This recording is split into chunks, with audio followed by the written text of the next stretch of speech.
नमस्कार दोस्तों, मेरा नाम चन्ना है और आप सुन रहे हैं रियल हॉरर स्टोरीज। आज की कहानी मुझे मेरे एक पुराने सब्सक्राइबर ने भेजी है।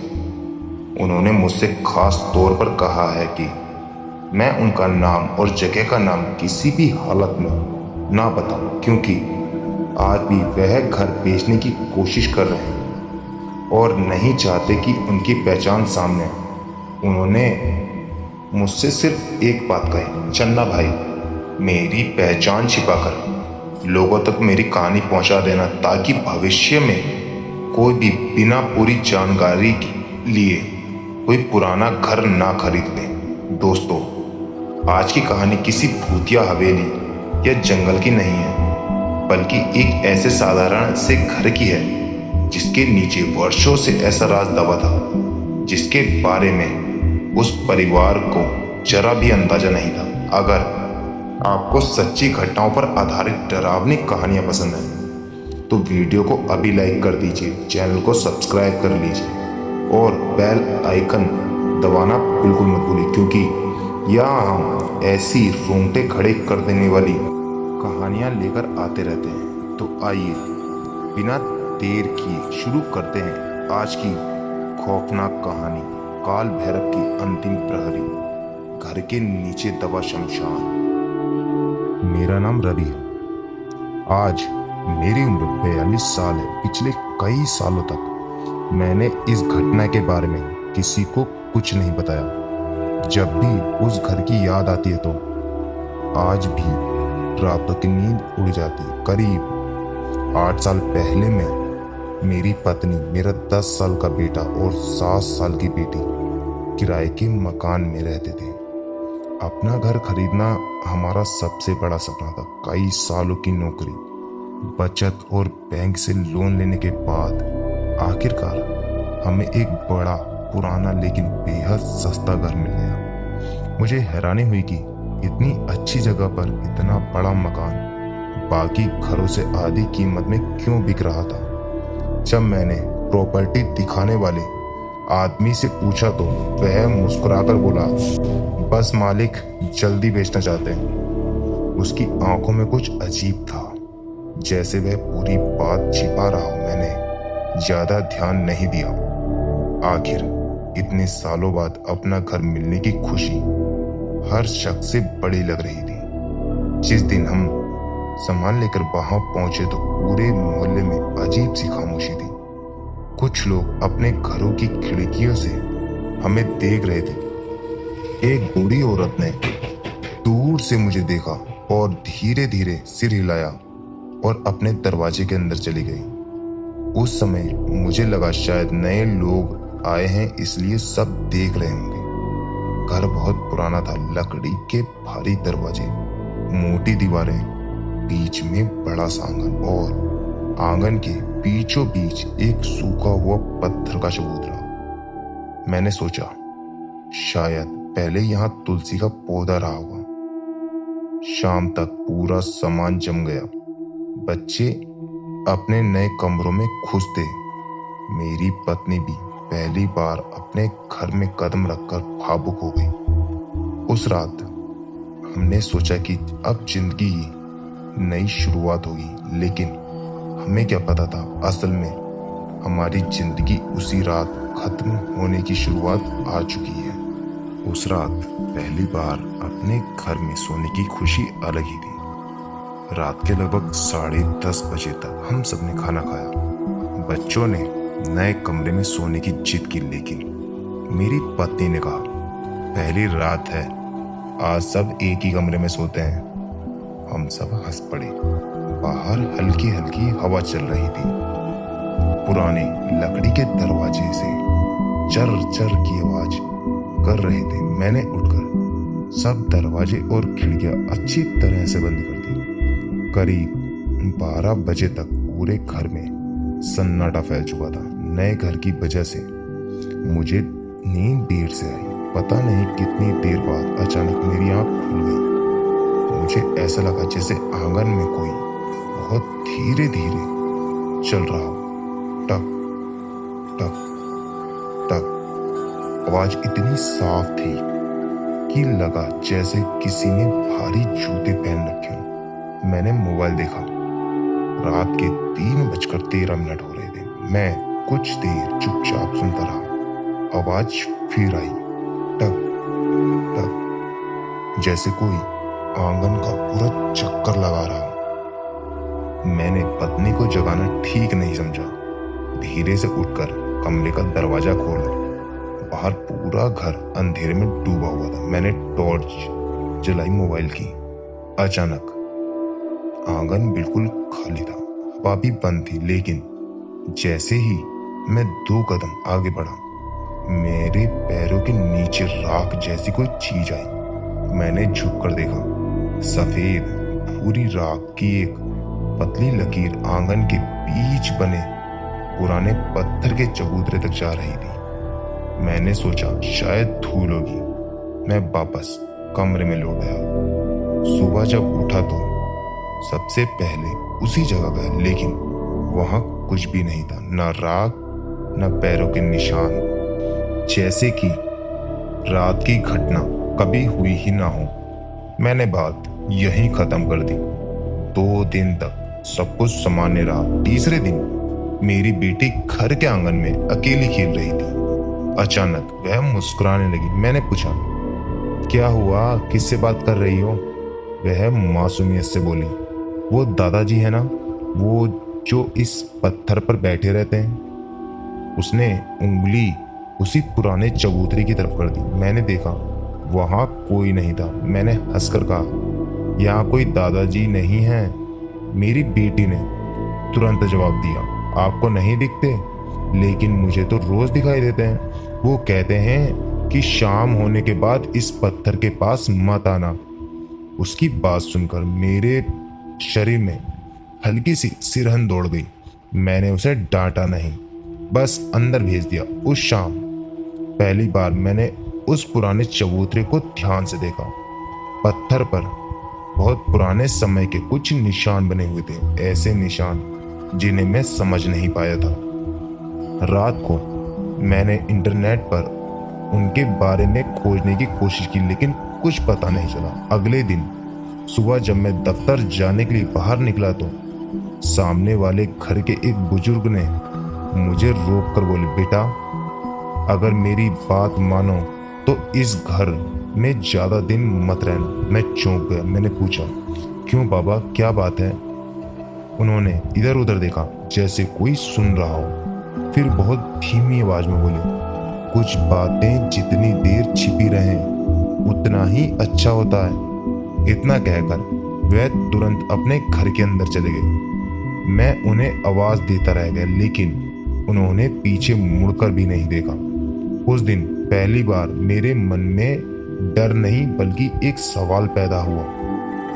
उस बुजुर्ग की बात पूरे दिन मेरे दिमाग में घूमती रही। दफ्तर में बैठा था, लेकिन ध्यान बार बार उसी घर की तरफ जा रहा था। शाम को घर लौटा तो देखा कि मेरी पत्नी का चेहरा घबराया हुआ था। मैंने पूछा, क्या हुआ? वह कुछ पल चुप रही, फिर बोली, आज दोपहर एक अजीब घटना हुई। मैंने कुर्सी खींचकर बैठते हुए कहा, आराम से बताओ। उसने गहरी सांस ली। मैं रसोई में खाना बना रही थी। बच्चे अपने कमरे में खेल रहे थे। तभी अचानक पूरे घर में जली हुई लकड़ी की तेज गंध फैल गई। मुझे लगा शायद पड़ोस में किसी ने कूड़ा जलाया होगा, लेकिन जब मैंने बाहर देखा कहीं धुआं नहीं था। कुछ ही देर बाद हमारी बेटी दौड़ती हुई आई और बोली, मम्मी, वो दादाजी फिर आए हैं। मेरी पत्नी ने उसे डांटा, कैसे दादाजी? बेटी बोली, वही जो हमेशा आंगन वाले पत्थर पर बैठते हैं। आज उन्होंने कहा कि सूरज डूबने के बाद बाहर मत आना। मेरी पत्नी की आवाज कांप रही थी। मैंने उसे समझाया, बच्चे कल्पना कर लेते हैं, लेकिन सच कहूं, यह कहते समय मैं खुद भी पूरी तरह आश्वस्त नहीं था। उस रात मैंने तय किया कि अगर फिर कोई आवाज आई तो मैं पूरी बात जानकर रहूंगा। रात के करीब 3 बजे मेरी आंख अपने आप खुल गई। कमरे में अजीब सी ठंड थी, इतनी ठंड की जून का महीना होते हुए भी सांस से भाप निकलती महसूस हो रही थी। तभी टन टन किसी धातु की घंटी की बहुत धीमी आवाज सुनाई दी। वह आवाज घर के अंदर से नहीं बल्कि जमीन के नीचे से आ रही थी। मैं कुछ पल तक बिस्तर पर बैठा सुनता रहा। आवाज हर 5-6 सेकंड के बाद दोहराई जा रही थी। मेरे शरीर में सिरहन दौड़ गई। मैंने मोबाइल उठाया। समय फिर वही था, 3:13। मैं धीरे से कमरे से बाहर निकला। पूरे घर में सन्नाटा, लेकिन जैसे ही आंगन में पहुंचा मेरे कदम वहीं रुक गए। आंगन के बीच बने पत्थर के चबूतरे के चारों ओर राख का एक गोल घेरा बना हुआ था। ऐसा लग रहा था जैसे किसी ने बहुत सावधानी से उसे बनाया हो। मैंने टॉर्च की रोशनी उस पर डाली। उसी समय मुझे ऐसा महसूस हुआ जैसे कोई मेरी पीठ के बिल्कुल पीछे खड़ा हो। मेरी सांस अटक गई। हिम्मत करके मैं तुरंत पलटा, लेकिन वहां कोई नहीं था। जैसे ही दोबारा चबूतरे की तरफ देखा, राख का वह घेरा गायब था। मेरे हाथ कांपने लगे। मैं बिना एक पल रुके कमरे में वापस आ गया। सुबह होते ही मैंने तय किया कि अब इस घर के बारे में सच जानना होगा। मैं सीधे उसी बुजुर्ग के घर पहुंचा जिन्होंने मुझे चेतावनी दी थी। उन्होंने दरवाजा खोला। मुझे देखते ही बोले, मुझे पता था तुम आज जरूर आओगे। मैंने कहा, बाबा अब मुझसे कुछ मत छिपाइए, मेरे परिवार की जान का सवाल है। उन्होंने कुछ देर तक मेरी आंखों में देखा, फिर धीरे से बोले, जो घर तुमने खरीदा है उसके नीचे सिर्फ मिट्टी नहीं दबी है। वह एक पल के लिए रुके। उनकी आंखों में डर साफ दिखाई दे रहा था। फिर उन्होंने फुसफुसाते हुए कहा, उस जमीन के नीचे बहुत पुराना शमशान दबा हुआ है। मेरे हाथ पैर सुन पड़ गए, लेकिन मुझे अभी यह नहीं पता था कि वह शमशान सिर्फ पुराना नहीं था, बल्कि उसकी रखवाली आज भी कोई कर रहा था। उस बुजुर्ग की आखिरी बात सुनकर मेरे पैरों तले जमीन खिसक गई। मैंने कांपती आवाज में पूछा, अगर यहाँ पहले शमशान था तो फिर इस पर घर कैसे बन गया? बुजुर्ग ने दरवाजा बंद किया और मुझे अपने आंगन में बिठा लिया। उनकी आंखें बार बार मेरे पीछे देख रही थी, जैसे उन्हें डर हो कि कोई हमारी बातें सुन रहा है। उन्होंने धीमी आवाज में कहना शुरू किया, लगभग 70-80 साल पहले इस जगह पर पूरे इलाके का शमशान हुआ करता था। दूर दूर के गांव से लोग अपने मृतकों का अंतिम संस्कार यहीं करने आते थे, लेकिन समय बदला, नया शमशान दूसरी जगह बना दिया गया। यह जमीन खाली पड़ी रही। कुछ साल बाद एक बड़े जमींदार ने इस जगह को मिट्टी डलवाकर समतल करा दिया। किसी ने नहीं बताया कि नीचे क्या दबा है। फिर एक एक करके यहाँ मकान बनने लगे। मैंने पूछा, तो क्या सिर्फ हमारा घर ही है? बुजुर्ग ने मेरी बात काट दी, नहीं बेटा, लेकिन तुम्हारा घर ठीक उसी जगह बना है जहाँ सबसे पुरानी चिताएं जलाई जाती थी। यह सुनकर मेरा गला सूख गया और बीच आंगन में जो पत्थर का चबूतरा है। बुजुर्ग कुछ पल चुप रहे। वही अंतिम अग्नि दी जाती थी। मेरे शरीर में जैसे बिजली दौड़ गई। अब मुझे समझ आने लगा था कि मेरी बेटी बार बार उसी चबूतरे की तरफ क्यों देखती थी। मैंने घबरा कर पूछा, लेकिन वह दादाजी कौन है जिन्हें मेरी बेटी देखती है? बुजुर्ग ने सिर झुका लिया। अगर उसने उन्हें अब तक सिर्फ बैठे हुए देखा है तो समझो अभी समय है। जिस दिन वह तुम्हारी बेटी को अपने पास बुलाएंगे उस दिन देर मत करना। मैंने उनका हाथ पकड़ लिया। आप साफ साफ बताइए। उन्होंने सिर्फ इतना कहा, आज रात अपनी बेटी को अकेला मत छोड़ना। मैं तेजी से घर लौट आया। पूरे रास्ते मेरे कान में उनकी बस यही बात गूंज रही थी, आज रात अपनी बेटी को अकेला मत छोड़ना। घर पहुंचा तो पत्नी ने बताया कि उनकी बेटी सुबह से बहुत चुप है। मैं उसके कमरे में गया, वह खिड़की के पास बैठी बाहर देख रही थी। मैंने पूछा, क्या हुआ बेटा? उसने बिना मेरी तरफ देख के कहा, पापा, दादाजी आज उदास हैं। मेरे हाथ ठंडे पड़ गए।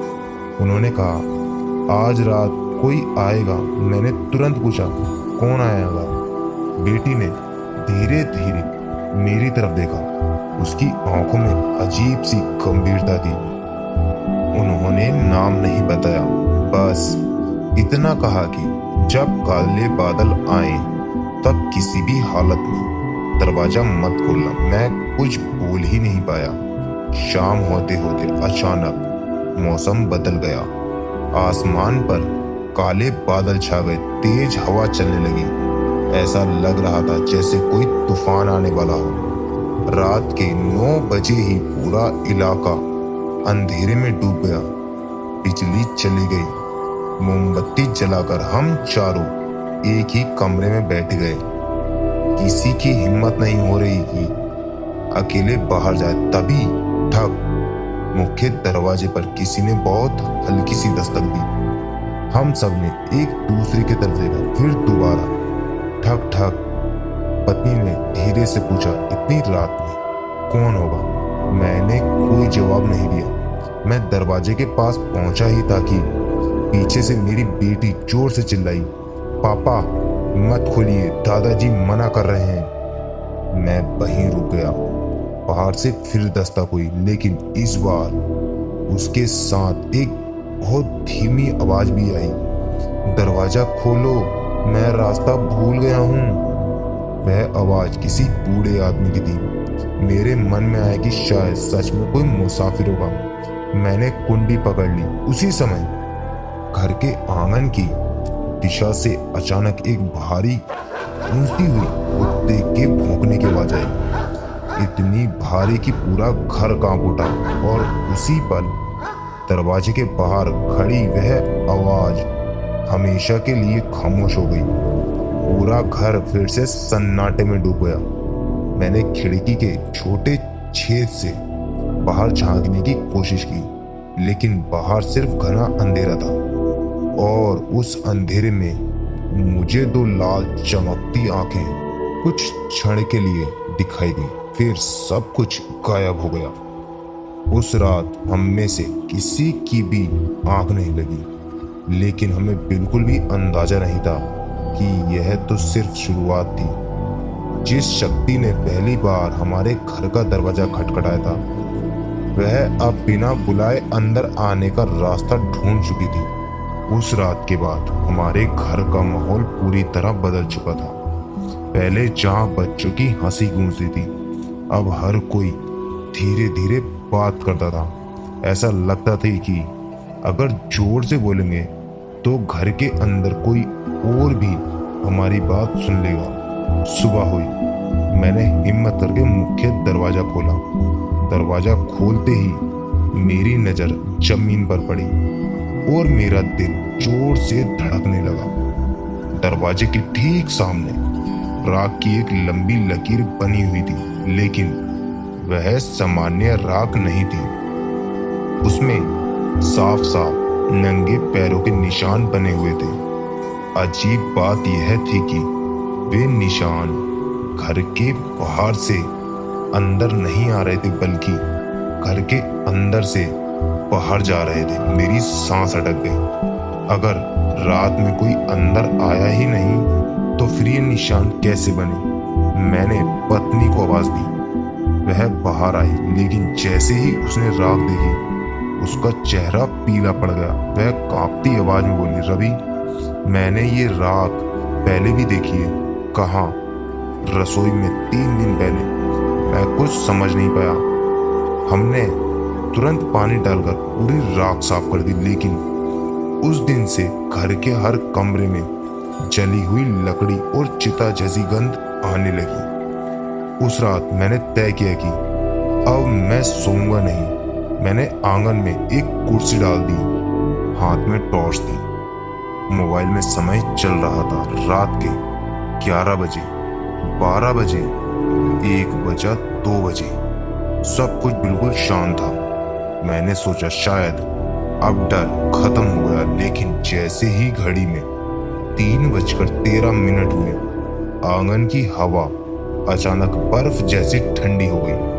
मेरी सांस से धुआं निकलने लगा और फिर टन टन, वही घंटी इस बार पहले से ज्यादा साफ सुनाई दे रही थी। ऐसा लग रहा था जैसे घंटी जमीन के नीचे बज रही हो।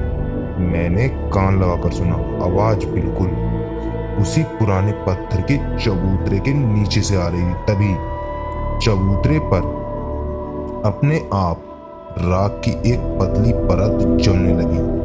मैं अपनी आंखों पर विश्वास नहीं कर पा रहा था। राख धीरे धीरे घूमने लगी और कुछ ही सेकंड में उसने एक गोल आकृति बना दी और गोल घेरे के बीच में अपने आप एक निशान उभर आया। 3 सीधी रेखाएं और उनके बीच एक गोल बिंदु। मैं उस चिन्ह का अर्थ नहीं समझ पाया, लेकिन उसे देखते ही पूरे घर में एक अजीब कंपन महसूस होने लगा। दीवारों से महीन धूल झड़ने लगी, लकड़ी की खिड़कियां बिना हवा के हिलने लगी। अचानक मुझे ऐसा लगा जैसे कोई मेरे पीछे खड़ा है। इस बार मैंने तुरंत पीछे मुड़ने की गलती नहीं की। बचपन में दादी कहा करती थी, अगर कभी लगे कि कोई पीछे खड़ा है तो तुरंत पीछे मत देखना। मैंने हिम्मत जुटाई, धीरे धीरे गर्दन घुमाई। पीछे कोई नहीं था, लेकिन जमीन पर मेरी परछाई के बगल में एक दूसरी परछाई भी दिखाई दे रही थी। मैं अकेला था। फिर दूसरी परछाई किसकी थी? मेरे पूरे शरीर में झुरझुरी दौड़ गई। मैंने टॉर्च घुमाई, कुछ भी नहीं। लेकिन जैसे ही टॉर्च बंद की, दूसरी परछाई फिर दिखाई देने लगी। वह धीरे धीरे मेरी परछाई की ओर करीब आ रही थी। तभी घर के अंदर से मेरी बेटी की चुप सुनाई दी, पापा जल्दी आइए। मैं भागकर कमरे में पहुंचा। मेरी बेटी बिस्तर पर बैठी कांप रही थी। उसकी आंखों से आंसू बह रहे थे। मैंने उसे सीने से लगा लिया। वह रोते हुए बोली, पापा दादाजी पहली बार डर गए हैं। मैं सन रह गई। क्या मतलब? उसने कांपते हुए कहा। उन्होंने कहा अब वह अकेले हमें नहीं बचा पाएंगे। उन्होंने कहा जिस चीज को इतने सालों से रोका गया था उसने आंखें खोल दी हैं। मैंने पूछा, दादाजी कौन है? मेरी बेटी ने धीरे से जवाब दिया। उन्होंने कहा जब सब रास्ते बंद हो जाएं, तब काल भैरव के अंतिम प्रहरी को ढूंढना। इतना कहकर वह बेहोश हो गई। उसी रात पहली बार मुझे एहसास हुआ कि हमारी लड़ाई किसी साधारण आत्मा से नहीं थी। कहीं ना कहीं कोई ऐसी शक्ति मौजूद थी जो इस शमशान की रक्षा भी कर रही थी और किसी दूसरी उससे भी भयानक शक्ति को बाहर आने से रोक रही थी। लेकिन वह अंतिम प्रहरी कौन था और उसे कहाँ ढूंढना था, इसका जवाब हमें अभी तक नहीं मिला था। उस रात के बाद मैंने फैसला कर लिया, अब डर कर बैठने से कुछ नहीं होगा। अगर सच जानना है तो सच का सामना भी करना पड़ेगा। सुबह होते ही मैं फिर उसी बुजुर्ग के घर पहुंचा।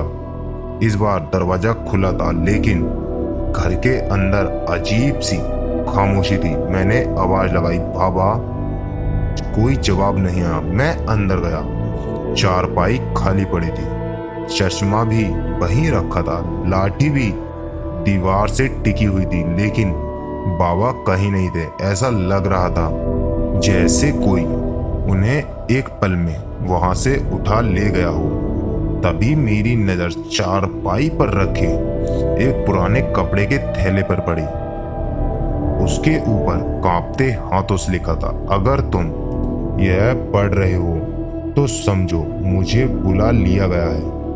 मेरा दिल जोर से धड़कने लगा। मैंने थैला खोला।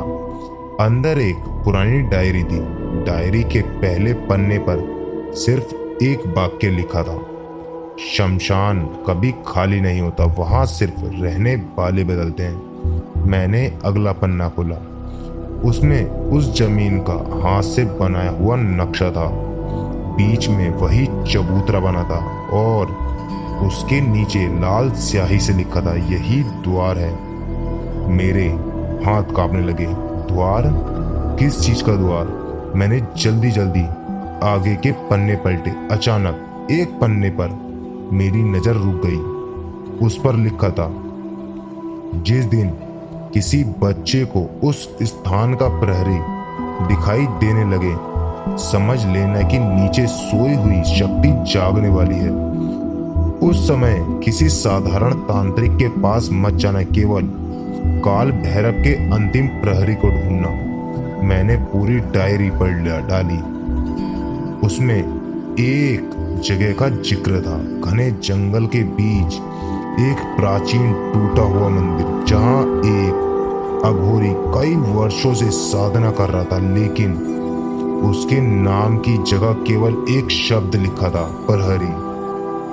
मैं डायरी लेकर घर लौट आया। जैसे ही मैंने मुख्य दरवाजा खोला, पत्नी ने रोते हुए मेरे पास भागी। रवि, जल्दी चलो। मैं भागकर आंगन में पहुंचा। जो दृश्य मैंने देखा उसे देखकर मेरे पैरों से जमीन खिसक गई। आंगन के बीच बने पत्थर के चबूतरे में पहली बार एक लंबी दरार पड़ चुकी थी। उस दरार के अंदर से हल्का हल्का धुआं निकल रहा था, लेकिन वह साधारण धुआं नहीं था। उसमें जली हुई चिता की गंध थी और सबसे डरावनी बात, दरार के अंदर से बहुत धीमी आवाज आ रही थी, जैसे दर्जनों लोग एक साथ कुछ बुदबुदा रहे हूं। मैंने कान लगाया। शब्द साफ नहीं सुनाई दे रहे थे, लेकिन बार बार एक ही ध्वनि दोहराई जा रही थी, खोल दो, खोल दो। उसी समय मेरी बेटी दौड़ती हुई आई। उसने दरार को देखते ही अपनी आंखें बंद कर ली, फिर कांपती आवाज में बोली, पापा, दादाजी चले गए। मैंने घबरा कर पूछा, कहाँ? उसकी आंखों से आंसू बहने लगे। उन्होंने कहा, अब वह इस द्वार को नहीं रोक सकते। उन्होंने कहा, जल्दी उस आदमी को ढूंढो जिसके साथ हमेशा एक काला कुत्ता चलता है। इतना कहते ही पूरे घर में अचानक एक ऐसी दहाड़ गूंजी कि खिड़कियों के शीशे कांप उठे। वह इंसान की आवाज नहीं थी, वह किसी जानवर की भी नहीं थी। ऐसा लग रहा था कि जैसे जमीन के नीचे कोई विशाल चीज पहली बार करवट लेकर जाग गई हो। उसी क्षण मुझे समझ आ गया, अब हमारे पास समय बहुत कम बचा है। अगर हमने काल भैरव के अंतिम प्रहरी को नहीं ढूंढा तो अगली अमावस्या से पहले यह घर सिर्फ एक मकान नहीं रहेगा, यह फिर से शमशान बन जाएगा। उस रात के बाद मैंने एक पल भी बर्बाद नहीं किया। डायरी को बैग में रखा और उसी समय उस पुराने नक्शे में बने जंगल की तलाश में निकल पड़ा। पत्नी ने मेरा हाथ पकड़ लिया, अकेले मत जाओ, मुझे बहुत डर लग रहा है। मैंने उसके सिर पर हाथ रखा, अगर मैं नहीं गया तो शायद हम में से कोई जिंदा नहीं बचेगा। मेरी बेटी अचानक मेरे पास आई। उसने मेरा हाथ कसकर पकड़ लिया। उसकी आंखें मेरी आंखों में थी। धीरे से बोली, पापा, जब उनसे मिलो तो उनका नाम मत पूछना। मैं चौंक गया। क्यों? दादाजी ने कहा है उनका नाम कोई नहीं लेता, लोग उन्हें सिर्फ प्रहरी बाबा कहते हैं। सुबह होने से पहले मैं उस जंगल के किनारे पहुंच गया। वहां एक टूटा हुआ पत्थर का फाटक था। फाटक पर काई जमी हुई थी। ऐसा लग रहा था जैसे कई वर्षों से वहां कोई आया ही ना हो। जैसे ही मैंने अंदर कदम रखा, अचानक पूरे जंगल में बैठे पक्षी एक साथ उड़ गए। हवा बिल्कुल बंद हो गई। पेड़ों की टहनियां स्थिर हो गई और तभी मेरी दाईं ओर से किसी कुत्ते के गुर्राने की आवाज आई। मैंने टॉर्च घुमाई। घने अंधेरे में दो चमकती हुई आंखें दिखाई दी। धीरे धीरे वह आकृति सामने आई। एक विशाल काला कुत्ता, इतना बड़ा कि उसकी पीठ लगभग मेरी कमर तक पहुंच रही थी। उसकी आंखें लाल नहीं थी बल्कि गहरे सुनहरे रंग की थी। वह लगातार मुझे देख रहा था, लेकिन उसके चेहरे पर गुस्सा नहीं था, जैसे वह मेरा इंतजार कर रहा हो। कुछ सेकंड बाद वह मुड़ा और बिना पीछे देखे जंगल के अंदर चलने लगा। मुझे लगा यही रास्ता है। मैं उसके पीछे पीछे चल पड़ा। करीब 20 मिनट बाद जंगल के बीचों बीच एक टूटा हुआ प्राचीन मंदिर दिखाई दिया। मंदिर का शिखर आधा गिर चुका था। चारों तरफ बेलें लिपटी हुई थी, लेकिन सबसे अजीब बात, मंदिर के अंदर एक भी सूखा पत्ता नहीं था, जैसे कोई रोज उसकी सफाई करता हो। काला कुत्ता मंदिर की सीढ़ियों तक पहुंचा और वहीं बैठ गया। मैं धीरे धीरे अंदर गया। मंदिर के बीचों बीच धुनी जल रही थी। उसके सामने एक अघोरी बाबा ध्यान में बैठे थे। उनके पूरे शरीर पर भस्म लगी हुई थी। लंबी जटाएं जमीन को छू रही थी। आंखें बंद थी, लेकिन जैसे ही मैं उनके सामने पहुंचा, उन्होंने बिना आंखें खोले कहा, देर कर दी बेटा। मेरे पैरों तले जमीन खिसक गई। मैंने तो अपना नाम भी नहीं बताया था। मैं कुछ बोल पाता उससे पहले उन्होंने फिर कहा, जिस दिन उस घर में पहले ही ईंट रखी गई थी, उसी दिन से मैं जानता था कि एक दिन वहां रहने वाला कोई आदमी मेरे पास जरूर आएगा। मेरी सांसें तेज हो गई। मैंने कांपते हुए कहा, बाबा मेरे घर में क्या है? इस बार उन्होंने धीरे धीरे अपनी आंखें खोली। उनकी आंखों में एक अजीब सी शांति थी, लेकिन उसी शांति के पीछे ऐसा तेज था कि ज्यादा देर तक उनकी आंखें कोई देख नहीं सकता। उन्होंने धुनी से थोड़ी सी भस्म उठाई और मेरी हथेली पर रख दी। फिर बोले, यह साधारण शमशान नहीं है। यहाँ केवल मृत लोगों का अंतिम संस्कार नहीं होता था, वहाँ उन चीजों को भी बांधा जाता था जिन्हें मरने के बाद भी मुक्ति नहीं मिलती थी। मेरे हाथ से भस्म लगभग गिर गई। बाबा ने आगे कहा, तुम्हारे घर के नीचे कोई भूत नहीं है, बल्कि एक बंधा हुआ द्वार है। उस द्वार को सदियों पहले बंद किया गया था और उसकी रक्षा उन्होंने मंदिर के बाहर बैठे काले कुत्ते की ओर देखा। काल भैरव के आदेश से की जाती थी। मैंने हिम्मत करके पूछा, तो फिर अब वह द्वार खुल क्यों रहा है? पहली बार बाबा गंभीर हो गए। उन्होंने गहरी सांस ली, फिर बोले, क्योंकि किसी ने उस चबूतरे को तोड़ दिया है। मैं तुरंत बोल पड़ा, लेकिन हमने तो उसे छुआ तक नहीं। बाबा ने मेरी आंखों में देखते हुए कहा, तुमने नहीं, लेकिन जिस आदमी ने तुम्हें वह घर बेचा था, उसने रातों रात उस चबूतरे के नीचे दबा एक लोहे का संदूक निकालने की कोशिश की थी। उसे लगा था कि वहां खजाना दबा है, लेकिन उसने जो निकाला वह खजाना नहीं था। बाबा की आवाज बहुत धीमी हो गई। वह उस द्वार की आखिरी मोहर थी। धुनी की आग अचानक अपने आप तेज हो उठी। मंदिर के बाहर बैठा काला कुत्ता एकदम खड़ा हो गया और पहली बार उसने शमशान की तरफ मुंह उठाकर इतनी भयानक हुंकार भरी कि पूरा जंगल कांप उठा। उसकी आवाज सुनकर आसपास बैठे सभी पक्षी एक साथ उड़ गए। पेड़ों की सूखी टहनियां बिना हवा के हिलने लगी। मैंने घबराकर अघोरी बाबा की तरफ देखा, लेकिन उनके चेहरे पर डर का नामो निशान नहीं था।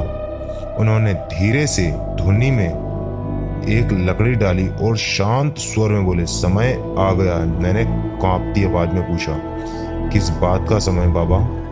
उन्होंने मेरी तरफ देखा। जिसे इतने वर्षों तक रोका गया था, उसने पहली बार अपनी शक्ति दिखाई है। अगर अगली अमावस्या से पहले उसे फिर से नहीं बांधा गया तो केवल तुम्हारा घर नहीं, पूरा इलाका उसकी छाया में आ जाएगा। मेरे गले से आवाज नहीं निकल रही थी। मैंने पूछा, लेकिन वह है कौन?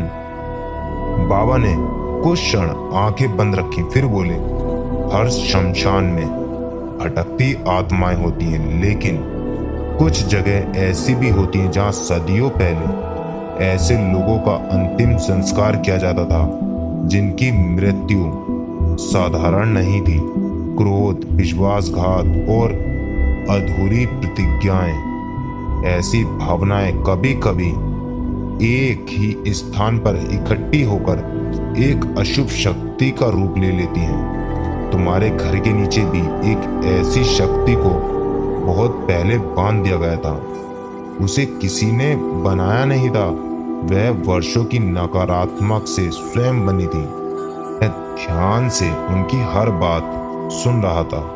उन्होंने आगे कहा, उसे कोई नाम मत देना। जिस चीज का नाम ले लिया जाए तो उसे याद करना आसान हो जाता है। बाबा उठे और मंदिर के एक कोने में रखी लकड़ी की पुरानी संदूकची खोली। उसमें एक छोटा सा तांबे का पात्र, भस्म से भरी एक थैली और काले धागे में बंधी एक पुरानी घंटी रखी थी। उन्होंने वह सब मुझे नहीं दिया, खुद अपने झोले में रखा। फिर बोले, यह खिलौने नहीं है, इनका उपयोग तभी होगा जब समय आएगा। मैंने पूछा, क्या आप मेरे साथ चलेंगे? उन्होंने मुस्कुराकर कहा, अगर मैं न गया तो तुम्हारा परिवार सूर्योदय नहीं देख पाएगा। हम दोनों जंगल से बाहर निकले। वही विशाल कुत्ता हमारे आगे आगे चल रहा था। रास्ते भर उसने एक बार भी पीछे मुड़कर नहीं देखा।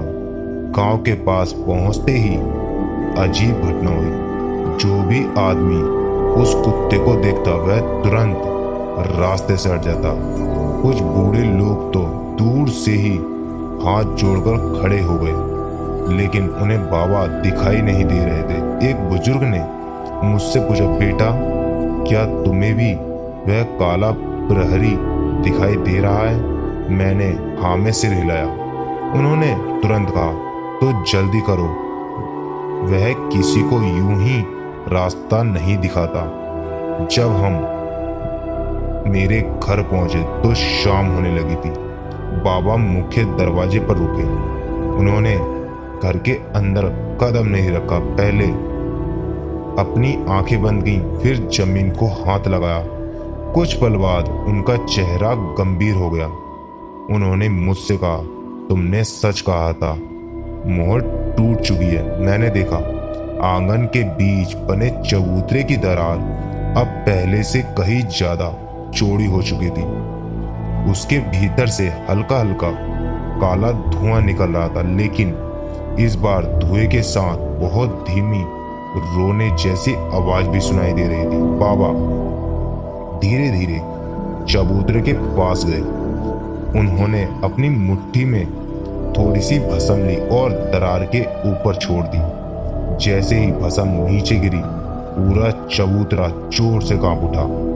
घर की सारी खिड़की एक साथ धड़ाम से बंद हो गई। मेरी पत्नी बच्चों को लेकर चीख पड़ी। उसी क्षण मेरी बेटी ने अचानक बाबा की तरफ देखा और मुस्कुराकर बोली, दादाजी कह रहे थे आप बहुत देर से आए। बाबा पहली बार चौंक गए। उन्होंने तुरंत पूछा, वह अब भी यहीं है? मेरी बेटी ने चबूतरे की ओर इशारा किया। हाँ, वह उसके ऊपर खड़े हैं। बाबा ने दोनों हाथ जोड़कर उस खाली चबूतरे की ओर सिर झुका दिया। फिर बहुत धीमे स्वर में बोले, प्रहरी, जब तक मैं हूं इस परिवार को कुछ नहीं होने दूंगा। इतना कहते ही आंगन में अचानक एक ठंडी हवा का झोंका चला। चबूतरे से निकलता धुआं कुछ पल के लिए रुक गया, लेकिन उसी समय धरती के नीचे से 3 बार चोटों जैसी आवाज आई। धम धम धम। ऐसा लग रहा था जैसे कोई विशाल चीज अंदर से उस बंद द्वार को पीट रही हो। बाबा ने तुरंत मेरी तरफ देखा। उनकी आंखों में पहली बार चिंता साफ दिखाई दे रही थी। उन्होंने बस इतना कहा, आज रात कोई नहीं सोएगा क्योंकि असली परीक्षा अब शुरू होगी। उस रात पूरे घर में एक भी इंसान की आंखों में नींद नहीं थी। बाबा ने सबसे पहले घर की सभी दरवाजे और खिड़कियां बंद करवा दी। फिर उन्होंने अपने झोले से भस्म की छोटी सी थैली निकाली। वह धीरे धीरे पूरे आंगन में घूमने लगे, हर कोने में चुटकी भर भस्म डालते जाते और धीमी आवाज में कुछ मंत्र बुदबुदा जाते। मैंने कई बार सुनने की कोशिश की, लेकिन एक भी शब्द समझ नहीं आया। जब वह आंगन के बीच बने पुराने चबूतरे तक पहुंचे तो अचानक रुक गए। उन्होंने झुककर उस दरार को ध्यान से देखा। कुछ क्षण बाद उन्होंने अपनी हथेली दरार के ऊपर रख दी। अगले ही पल उन्होंने हाथ तुरंत पीछे खींच लिया। उनकी हथेली लाल पड़ चुकी थी, जैसे किसी गर्म लोहे को छू लिया हो। मैं घबरा गया। बाबा क्या हुआ? उन्होंने कोई जवाब नहीं दिया, बस इतना बोले, यह दरार बाहर से छोटी दिखती लेकिन बहुत गहरी खुल चुकी है।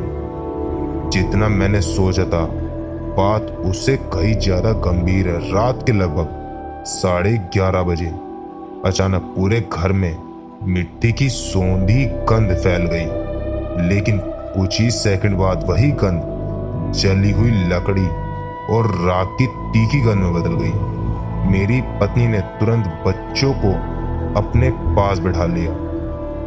बाबा ने धीरे से कहा, जो भी हो, कोई भी आवाज सुनो, कोई भी नाम लेकर बुलाए, दरवाजा मत खोलना। मैंने सिर हिला दिया। समय जैसे रुक गया। घड़ी की हर टिक टिक साफ सुनाई दे रही थी। रात 3:13।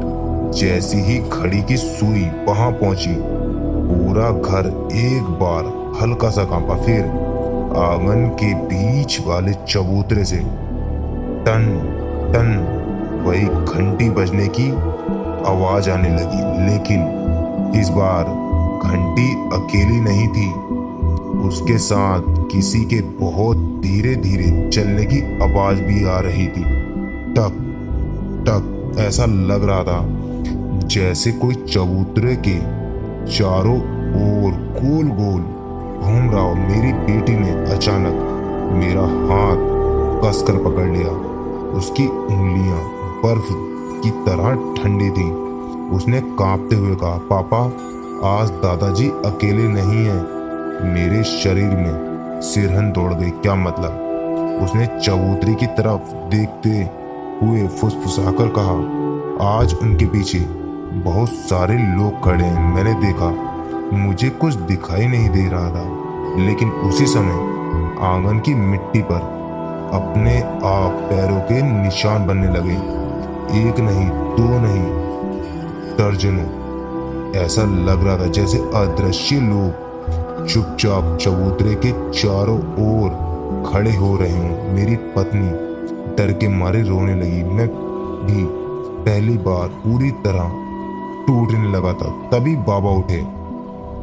उन्होंने बिना घबराए धोने की भस्म अपनी थैली पर रखी और हवा में छोड़ दी। भस्म जैसे ही हवा में फैली, कुछ क्षण के लिए पूरा आंगन हल्की सफेद धुन में भर गया और उसी धुन में मुझे पहली बार एक आकृति दिखाई दी। एक बहुत वृद्ध व्यक्ति, सफेद दाढ़ी, शांत चेहरा और हाथ में लकड़ी का पुराना डंडा।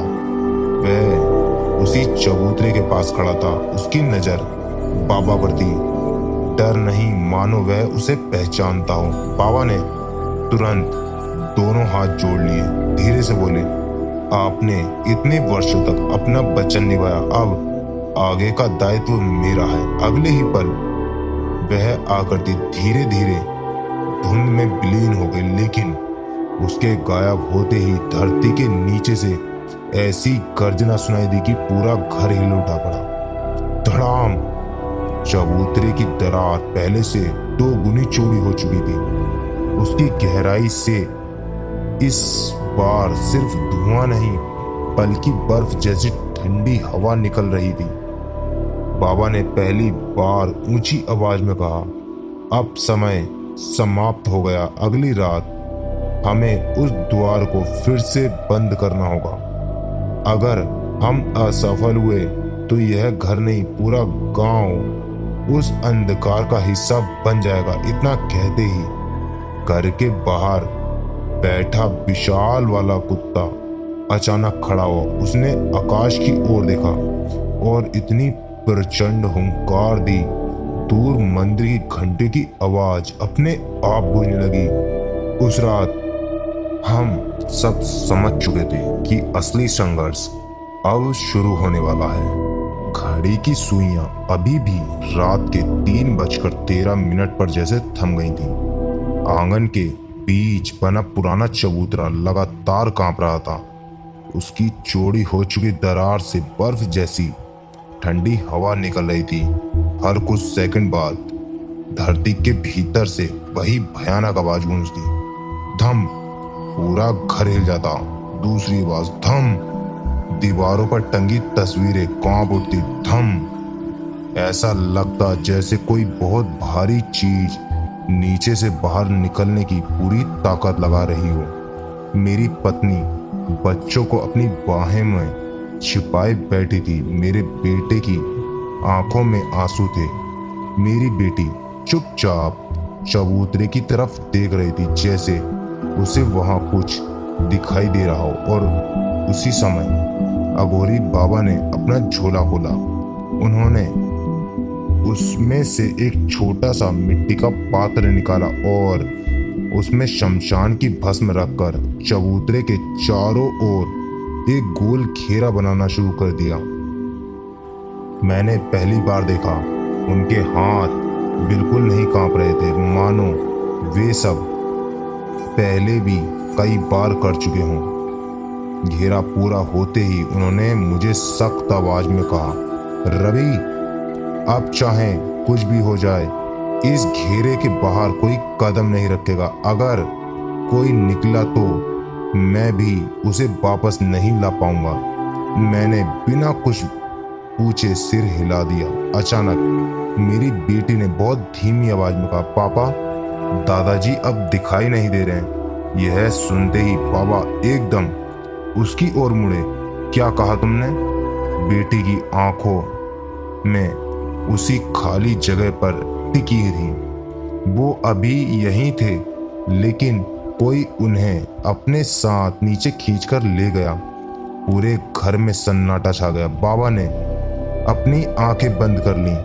कुछ क्षण बाद उन्होंने गहरी सांस ली, धीरे से बोले, प्रहरी ने अपनी आखिरी शक्ति भी लगा दी। अब वह अकेले उस द्वार को नहीं रोक सकता।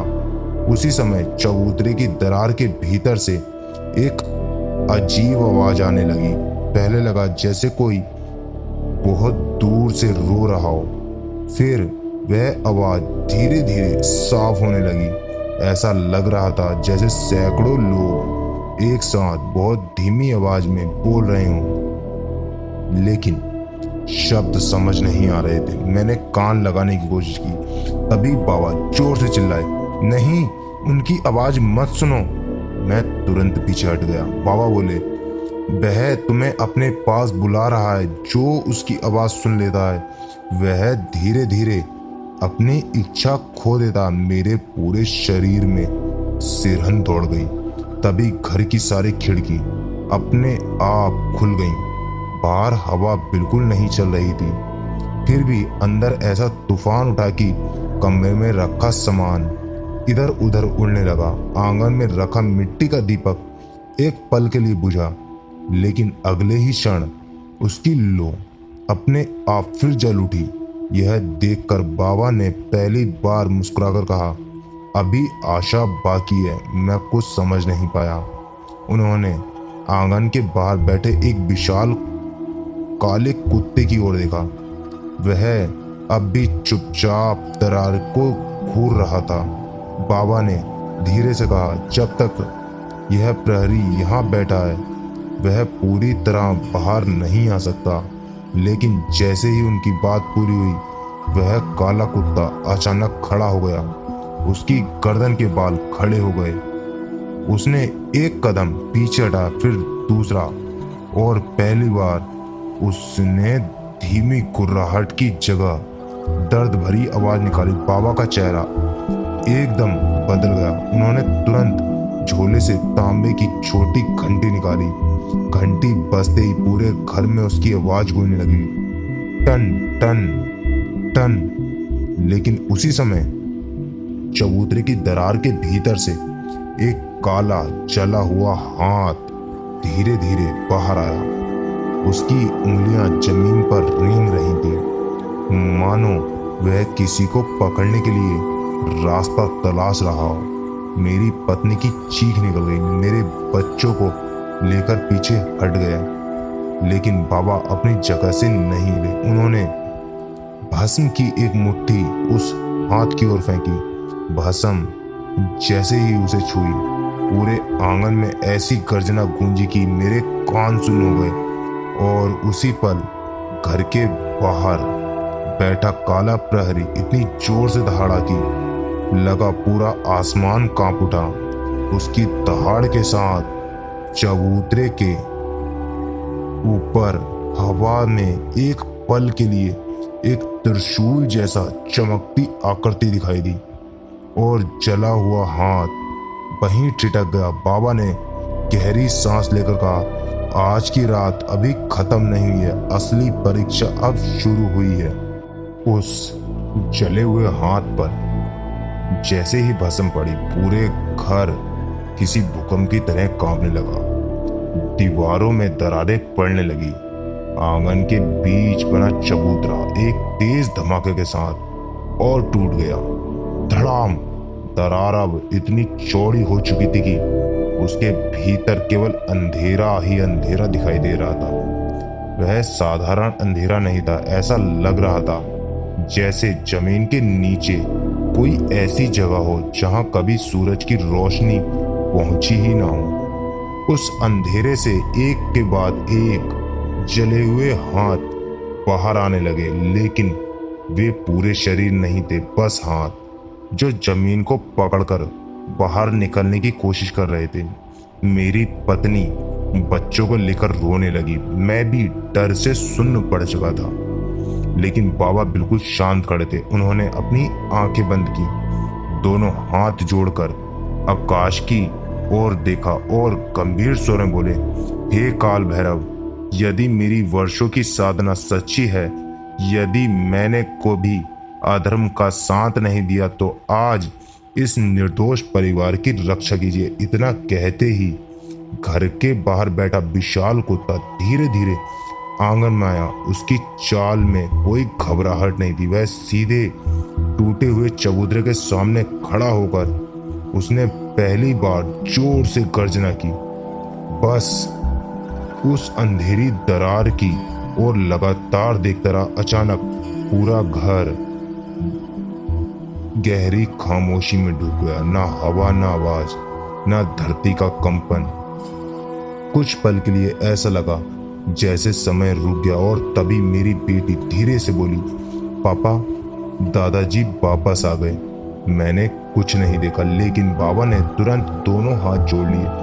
उनकी आंखों में सम्मान था। उन्होंने धीमे स्वर में कहा, प्रहरी, अब आपकी ड्यूटी पूरी हुई। उसी क्षण आंगन में अचानक ठंडी हवा का तेज झोंका चला। दरार से निकलते सारे जले हुए हाथ एक एक करके वापस नीचे खींचने लगे। लेकिन तभी दरार के भीतर से इतनी भयानक चीख सुनाई दी कि हमारे कानों में दर्द होने लगा। ऐसा लगा जैसे कोई सदियों पुरानी कैद फिर से बंद की जा रही हो। बाबा ने तुरंत अपनी झोली से तांबे का वही छोटा पात्र निकाला। उसमें रखी भस्म को दोनों हाथों से उठाकर दरार पर छोड़ दिया। भस्म जमीन पर गिरते ही चबूतरे के चारों ओर पहले से बना गोल घेरा हल्की सफेद रोशनी से चमकने लगा। उसी समय आकाश में बादल जोर से गरजे, बिजली चमकी। उस एक पल की चमक में मैंने पहली और आखिरी बार वह दृश्य देखा। टूटे हुए चबूतरे के पीछे एक सफेद दाढ़ी वाले वृद्ध प्रहरी खड़े हैं। उनके दाएं तरफ वही विशाल काला कुत्ता शांत खड़ा था। दोनों की नजरें दरार पर थीं। अगले ही पल इतनी जोर से गर्जना हुई कि पूरा घर हिल उठा। धड़ाम! चबूतरे की दरार अपने आप बंद होने लगी। काली धुंध गायब होने लगी। ठंडी हवा रुक गई और कुछ ही सेकंड में वहां सिर्फ टूटा हुआ पत्थर बचा था। सब कुछ शांत हो चुका था। सुबह होने पर बाबा ने हमें घर के बाहर बुलाया। उन्होंने कहा, यह घर अब सुरक्षित है, लेकिन इस चबूतरे को कभी मत तोड़ना। इसके ऊपर एक छोटा सा काल भैरव का स्थान बनवा देना और हर अमावस्या को वहां एक दीपक जलाना। मैंने पूछा, बाबा क्या वह शक्ति हमेशा के लिए चली गई? उन्होंने हल्की मुस्कान के साथ कहा, कुछ शक्तियां नष्ट नहीं होती, लेकिन उन्हें केवल उनकी जगह पर वापस भेजा जाता है। इतना कहकर बाबा मुड़े। वही विशाल काला कुत्ता उनके पीछे पीछे चल पड़ा। कुछ दूर जाने के बाद अचानक घना कोहरा छा गया और जब कोहरा हटा, ना बाबा थे ना वह काला कुत्ता, जैसे वे कभी आए ही ना हो। इस घटना को आज 8 साल हो चुके हैं। हम आज भी उसी घर में रहते हैं। आंगन के बीच अब एक छोटा सा काल भैरव का मंदिर बना हुआ है और हर अमावस्या को हम वहां दीपक जलाते हैं। उस रात जैसी घटना फिर कभी नहीं हुई, लेकिन कभी कभी बहुत शांत रातों में जब पूरा मोहल्ला सो चुका होता है, आंगन में एक कुत्ते की बहुत धीमी गुड़गुड़ाहट सुनाई देती है। मैं बाहर जाकर देखता हूँ तो वहां कोई नहीं होता, लेकिन मंदिर के सामने राख में बने 4 बड़े पंजों के निशान हमेशा ताजा मिलते हैं। तब मुझे समझ आ जाता है कि काल भैरव का अंतिम प्रहरी आज भी अपनी ड्यूटी पर है और शायद हम सबकी नजरों से ओझल रहकर उस द्वार की रक्षा अब भी कर रहा है। लेकिन दोस्तों, डर तो आखिर डर होता है। आज भी जब उस घर में जरा सी भी अजीब आवाज आती है तो मेरा पूरा परिवार एक पल के लिए सहम जाता है। शायद इसी वजह से मैंने चन्ना भाई से मेरी पहचान और जगह का नाम किसी भी हालत में ना बताने की विनती की, क्योंकि हमें यह घर भी बेचना है और मैं नहीं चाहता कि मेरी कहानी की वजह से किसी तरह की परेशानी खड़ी हो। मैंने यह घटना सिर्फ इसलिए आप सबके साथ साझा की है ताकि अगर आप कभी कोई पुराना घर, जमीन या हवेली खरीदें तो उसके इतिहास के बारे में पूरी जानकारी जरूर लें। कभी कभी दीवारें नई होती हैं, लेकिन उनके नीचे दबी कहानियाँ बहुत पुरानी होती हैं। तो दोस्तों, आज की कहानी आप सुन रहे थे। अगर कहानी के बीच में कहीं आपको थोड़ा सा भी डर महसूस हुआ हो तो समझ लीजिए कि उस सब्सक्राइबर ने जो कुछ झेला है वो हम सिर्फ शब्दों में बता रहे हैं। असल एहसास उससे कहीं ज़्यादा डरावना था। और दोस्तों, कल की स्टोरी अपलोड नहीं कर पाने के लिए मैं आप सबसे दिल से माफ़ी चाहता हूँ। कभी कभी कुछ काम अचानक आ जाते हैं जिसकी वजह से समय पर कंटेंट तैयार नहीं हो पाता। लेकिन मैं आपसे एक बात साफ कहना चाहता हूँ, यहाँ मैं कोई बनावटी या लिखी हुई कहानी नहीं लाता। मैं वही कहानियाँ आपके सामने रखता हूँ जो मेरे सब्सक्राइबर मुझे भेजते हैं, जिनमें से कई कहानियाँ सुनकर खुद मैं भी कई बार सोचने पर मजबूर हो जाता हूँ कि ये सिर्फ कहानी है या सच में कुछ ऐसा हुआ था। अगर आपको ऐसी सच्ची और डरावनी कहानियाँ पसंद हैं तो वीडियो को जरूर लाइक कीजिए, अपने दोस्तों के साथ शेयर कीजिए और चैनल को सब्सक्राइब करना मत भूलिए। कमेंट में जरूर बताइए कि आपको आज की कहानी कैसी लगी। मिलते हैं अगली खौफनाक कहानी के साथ, तब तक के लिए ध्यान रखिएगा और अंधेरे से थोड़ा बचकर रहिएगा। धन्यवाद।